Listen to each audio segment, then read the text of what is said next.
అరే ఎదుగుదల నేను ఎందుకు ఆపుతాను? నా ఉద్దేశం ఒకటే, ఇప్పుడు మీ బిజినెస్ లో మీ వ్యాపారాల్లో చూపించినంత దక్షత సమర్థత ప్రజా సమస్యల మీద కూడా పెట్టండి. నేను కోరుకునేది అదే. అలా కాకుండా పార్లమెంట్లో కూర్చొని ఏమండి మన కాంట్రాక్ట్ ఏమైంది, ఆ మినిస్టర్తో మాట్లాడదాం అనుకుంటే ఎట్లాగా? ఆ ఉద్దేశంతోనే అన్నాను. నా ఉద్దేశం ఏంటి, మీరు సుఖపడండి. నేను మిమ్మల్ని సుఖపడమని చెప్పట్లా, కానీ ప్రజల్ని మటుకు కష్టపెట్టకండి. ఇదే నేను మీకు చెప్పండి. మీరు సుఖపడితే నాకు అభ్యంతరం లేదు, కానీ ప్రజల్ని కష్టపడితే నాకు ఖచ్చితంగా అభ్యంతరమే.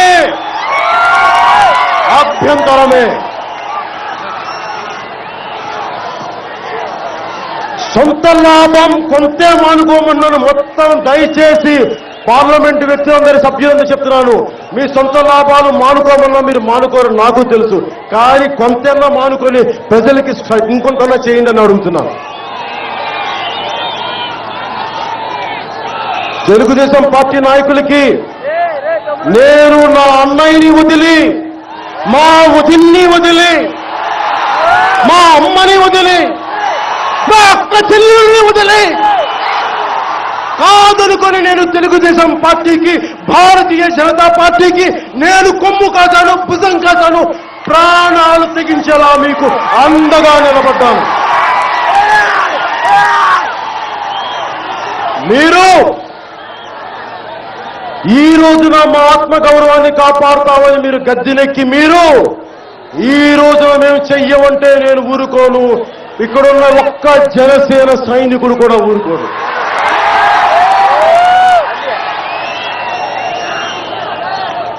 కాంగ్రెస్ నాయకులు కేవీపీ రామచంద్రరావు గారు అంటారు, మొన్న మేము కాంగ్రెస్ చేసిన తప్పిదాలు మీరు చేయకూడదంట. నాకు అర్థం కావట్లా. ఈ పుస్తకం లెజిస్లేటింగ్ ఫర్ జస్టిస్ అని చెప్పి భూసేకరణ చట్టం కొత్త తీసుకొచ్చారు. 1880 తర్వాత 2000 తీసుకొచ్చారు కాంగ్రెస్ ప్రభుత్వం.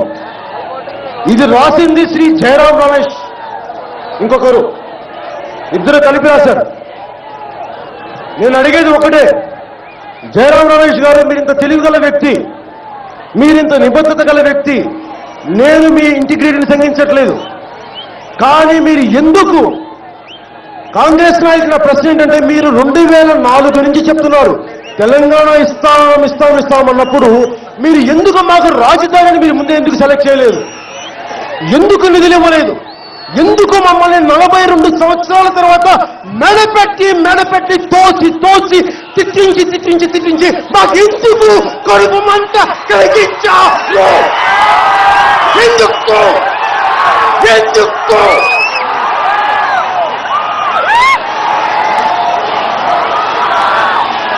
మీకు పౌరుషం లేదా? ఎంపీలారా, ఒంటికి కొంచెం కారం రాసుకొని 2 ముద్దలు కారం తిని పార్లమెంట్ లో పోరాటం చేయండి. అప్పుడన్నా మీకు పౌరుషం ఉంటుందేమో. అప్పటికి మీకు పౌరుషం లేకపోతే ఇంక నేనేం చేయలేదు. సీమాంధ్రులు పౌరుషించాలనుకుంటాను. అప్పుడు మీరు రాజకీయాల్లో మేము సీమాంధ్ర ప్రజల తరపున పోరాడతామన్న మాటలు మటుకు దయచేసి చెప్పకండి, ఇక నమ్మరు. ఏమండి, ఇక్కడ అన్నదమ్ముని అక్క చెల్లెలని అందరినీ అడుగుతున్నాం, అకౌంటబిలిటీ తప్పు చేస్తే ఐఏఎస్ ఆఫీసర్లకేనా అండి, ఐపీఎస్లకేనా అండి, ప్రభుత్వ ఉద్యోగులకేనా? రాజకీయ నాయకులు అకౌంటబిలిటీ తెలియదా? మాట ఇచ్చి మాట తప్పుకున్న రాజకీయ నాయకుల్ని ఎవరు నిలబెడతారు? మీరు తప్పు చేశారని మనమే నిలబెట్టాలి, ప్రజలు నిలబెట్టాలి, దేశం మొత్తం ఉన్న ప్రజలు నిలబెట్టి తీరాలి. మీరు మాటిచ్చి తప్పించుకుంటే మీరు తప్పించుకోవడానికి లేదు. మేము ఊరుకు చూస్తూ ఊరుకోం. టీజీ వెంకటేష్ గారు నన్ను కుంభకర్ణులు అన్నారు. నేను కళ్ళు తెరిస్తే చాలా మాట్లాడగలను తెలుగుదేశం ప్రభుత్వం మీద, మీ మీద. మీరు కర్నూలులో మీ పరిశ్రమలు చాలా కాలుష్యం వెదజల్లుతున్నాయి. నేను వాటి గురించి కూడా మాట్లాడగలను. ప్రజలు తాగే నీళ్లలో కలిసిపోతే అందరికీ రోగాల బారిన పడుతున్నారు. మహబూబ్ నగర్ లో, అలంపూర్లో మీకు సంగతి తెలుసా? మీరు నాకు రాజకీయాల గురించి నాకు చెప్పకండి. నేను మీలాగా అవకాశవాదపు రాజకీయాలు చేయను. ఇంకో చెప్తున్నాను, టీజీ వెంకటేష్ గారు సభాముఖంగా, గౌరవనీయులు టీజీ వెంకటేష్ గారు, నాకు మీరంటే గౌరవం ఉంది. ఎందుకంటే సుస్వాగతం సినిమాకి వారి ఇంట్లో నేను ఆతిథ్యం స్వీకరించాను. నాకు ఆ గౌరవం ఉంది. మిమ్మల్ని అనాలంటే మీరు ఎంత సంస్కారహీనమైన భాష మాట్లాడినా నేను కేవలం సంస్కారంతో మాట్లాడుతుంటానికి కారణం నాకు సంస్కారం ఉంది నాలో. ఎందుకంటే మీకు నాకు వ్యక్తిగతంగా నాకేం కోపం లేదు. నేను మాట్లాడుతూ ప్రజా సమస్యల మీదే. ఒక్క విషయం, టీజీ వెంకటేష్ గారు, జనసేన సైనికులలో, ఇక్కడున్న జనసేన సైనికులలో ఒక్కరు వద్దనుకున్న రాజ్యసభ సీట్ అయితే మీరు కూర్చున్నది. ఒక్కరు వద్దనుకున్నారు. అవసరం లేదు, మనం నిస్వార్థంగా నిలబడతాం. వాళ్ళ వదిలేసిన సీటు మీద మీరు కూర్చొని ఇప్పుడు మమ్మల్ని వెక్కిరిస్తున్నారా, మమ్మల్ని తిడుతున్నారా, ఏమనుకుంటున్నారండి మీరు? ఒక్కసారి అడగండి. మీరు కాంగ్రెస్ నుంచి తెలుగుదేశంకి వచ్చినట్టు మీకు తెలియదేమో. ఒక్కసారి మేము వారికి ఎంత పాటుపడ్డాం. మేము చేసింది ఉడత సాయమే, మేము చేసిన ఉడత సాయమే. మేము దాన్ని గొప్పగా చెప్పుకోండి. కాకపోతే ఉడత సాయం చేసినా మా సాయమే, మర్చిపోకండి. భారతీయ జనతా పార్టీ ఎమ్మెల్యేస్కి, ఎంపీలకి నా విన్నపం ఒకటే. సక్సెస్ఫుల్ గా, చాలా గొప్పగా వెంకయ్యనాయుడు గారు ఆంధ్రప్రదేశ్ లో భారతీయ జనతా పార్టీ భవిష్యత్తుని సంపూర్ణంగా చంపేశారు. ఇంకా మీరు వేరే పార్టీ ఎత్తుక్కోవాల్సిందిగా నా విన్నపం. నేను అడిగేది ఒకటే, కేంద్రం దృష్టిలో పడాలంటే మనం ఏం చేయాలి? ఎక్కడో పార్లమెంటులో ఒక finance minister, X finance minister కొడుకు కోడలు బడ్జెట్ సెషన్స్కి వెళ్తే వాళ్ళిద్దరూ వచ్చారు, మినిస్టర్ గారి కొడుకు కోడలు వచ్చారు అని చెప్పి, అది జాతీయ న్యూస్ అండి. మనకి ఇక్కడ దాకా మన పేపర్లు వేస్తాయి. అలాగే ఒక జాతీయ నాయకుల మనవళ్ళు మునిమనవరాళ్ళు వచ్చారు అని చెప్పి వాళ్ళ న్యూస్ మనకు వస్తాయి. కానీ తెలంగాణలో 600 మంది చనిపోయినా కానీ సీమాంధ్రులు ఇంతమంది ప్రజలు బయటికి వచ్చి సమైక్యాంధ్ర కోసం పోరాడితే ఏనాడు అది ఒక ఢిల్లీ పేపర్లలో కానీ ఒక జాతీయ పత్రికలో కానీ అది వాళ్ళు మనకు చేసిన దుర్మార్గం, అది వాళ్ళు మనకు చేసిన అన్యాయం. అంటే మీరు పిక్నిక్లకు వెళ్తే మేము చూడాలా? ఇక్కడ మా కడుపు మంటతో కోతలతో మేము ఏడుస్తూ ఉంటే మీకు కనిపించవా? ఏం చేస్తాం? మా సీమాంధ్ర నాయకులు లాంటి వాళ్ళు, అప్పుడు బ్రిటిష్ వాళ్ళకి భారతీయ నాయకులు, అప్పుడు రాజులు ఎలా తొత్తులుగా మారారో మీరు ఈ రోజున సీమాంధ్ర నాయకులు ఎంతమంది నాకు తెలియదు కానీ మీరు వాళ్ళ కొమ్ము కాస్తున్నారు. ఇది ఖచ్చితంగా దీన్ని మేము చాలా బలంగా ఎదుర్కొంటాం.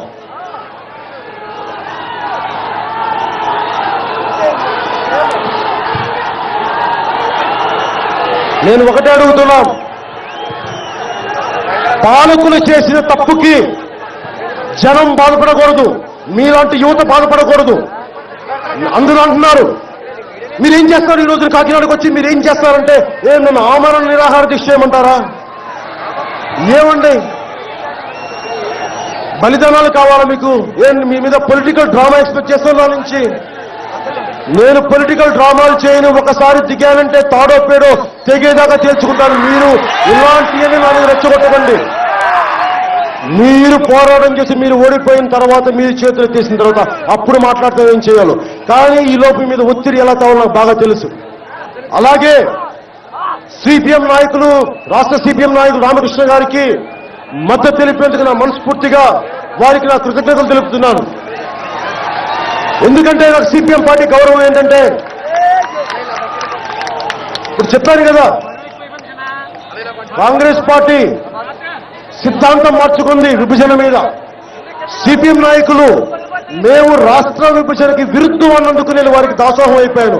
సీతారాం యేచూరి గారు వాళ్ళతో మాట్లాడింది నాకు చాలా బాగా నచ్చింది. నేను వారి పోరాట స్ఫూర్తిని ఎప్పుడు గౌరవిస్తాను.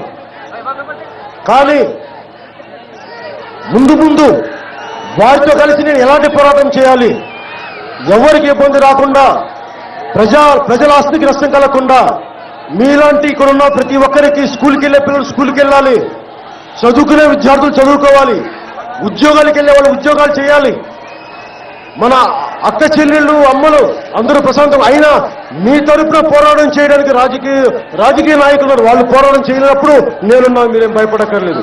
మీరు బాగా ఉండండి, మీరు సంతోషంగా ఉండండి. మీ తరపున నేను పోరాటం చేసి నేను రోడ్ల మీదకి వస్తాను. మీరు సంతోషంగా ఉండండి.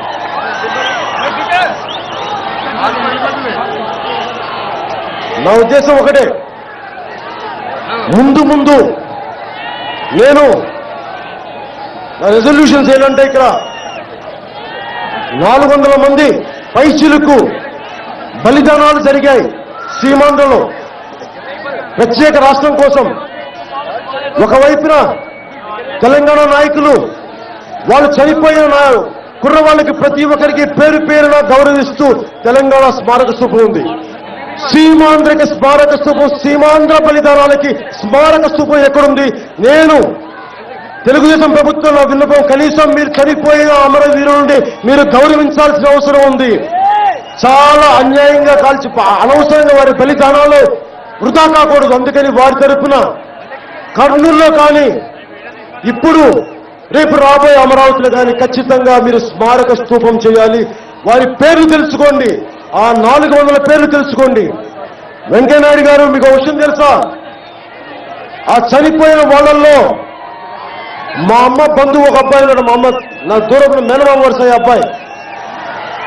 వాళ్ళ అమ్మాయి ఏమని తెలుసా? నెల్లూరు వాళ్ళం కదా.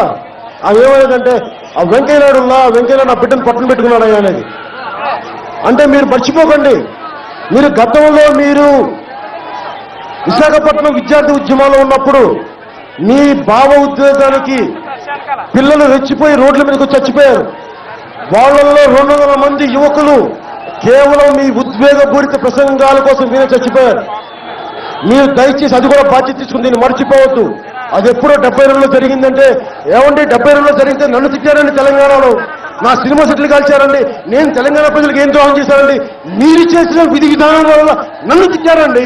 ఇంటికి వచ్చి నేను చెప్పుకున్నాను, నన్ను తిట్టే వాళ్ళకి, సార్ నేను ఏం చేశాను చెప్పండి, నేను మీకు ఎప్పుడు అడ్డొచ్చాను, నేను మీ స్థలంలో ఎప్పుడు ద్రోహం చేశానంటే, వాళ్ళల్లో నన్ను చంద్రబాబు నాయుడు గారిని చూసుకున్నారు, వాళ్ళలో నన్ను రాజశేఖర రెడ్డి గారిని చూసుకున్నారు,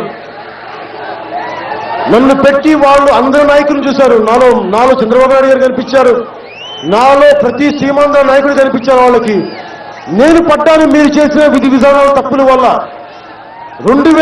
మీరు 1997లో మీరు ఇచ్చిన మాటకి హైదరాబాద్ లో ఉన్న ప్రతి సీమాంధ్రుడు క్షోభ అనిపిస్తున్నారు. వెంకయ్యనాయుడు గారు, మీ భారతీయ జనతా పార్టీ చేసిన తప్పు. అలాగే 2004లో కాంగ్రెస్ నాయకులు తాత్సారం చేసి మీరు లేట్ చేసిన దానికి వాళ్ళ బలిదానాల వల్ల ఈ రోజుకి సీమాంధ్రులు హైదరాబాద్ లో ఒక చిన్న భయం ఉంటుంది లోపల. ఎక్కడో తెలంగాణ ప్రజలు ఏమో అనరు, కానీ ఎక్కడో ఏదైనా జరిగితే అన్న ఒక భయం పెట్టేశారు మీరు. అది మీరు చేసిన తప్పు. జాతిని ఇంత దెబ్బ కొట్టారు మీరు, దయచేసి దీన్ని సరిదిద్దుకోండి. కాంగ్రెస్ నాయకులు, భారతీయ జనతా పార్టీ జాతీయ నాయకులు దయచేసి మీరు దీన్ని దృష్టిలో పెట్టుకొని ముందు రాజకీయాలు చేయబోయే ముందు, మేనిఫెస్టోల్లో మాట పెట్టబోయే ముందు మీరు చెయ్యగలిగేవే చెయ్యండి, చెయ్యగలిగేవే పెట్టండి. నేను నిజంగా వాడుకోవాలి మిమ్మల్ని ఇంకా ఇబ్బందులు పెట్టాలంటే 2.5 సంవత్సరాలు ముప్ప తిప్పలు పెట్టగల నాకు ఆ ధైర్యం ఉంది, దమ్ము ఉంది. పైగా మీరు అన్ని తప్పులు చేశారు. కానీ ఎందుకు ఆగాను? రాష్ట్రం విడిపోయింది, చాలా మంది విసిగిపోయే రోడ్ల మీదకి వచ్చి, అటు తెలంగాణలో ఇటు హైదరాబాద్ లో సీమాంధ్రలో మళ్ళీ నేను వచ్చి ఇదే రాజకీయం చేసి ఎందుకు ఇబ్బంది పెట్టడం చెప్పి దానికి 2.5 సంవత్సరాలు అయిపోయింది. ఇక మీరు మేల్కొని ప్రజలకి న్యాయం చేస్తారా, ఇంకా ఇట్లాగే ఉంటారా అనేది మీ చేతిలో ఉంది. దయచేసి నాయకులందరికీ చెప్తాను, నాకు మీ మీద ఎదురు తిరిగే ప్రయత్నాలు వాతావరణం కల్పించగలిగే మిమ్మల్ని కోరుతున్నాను.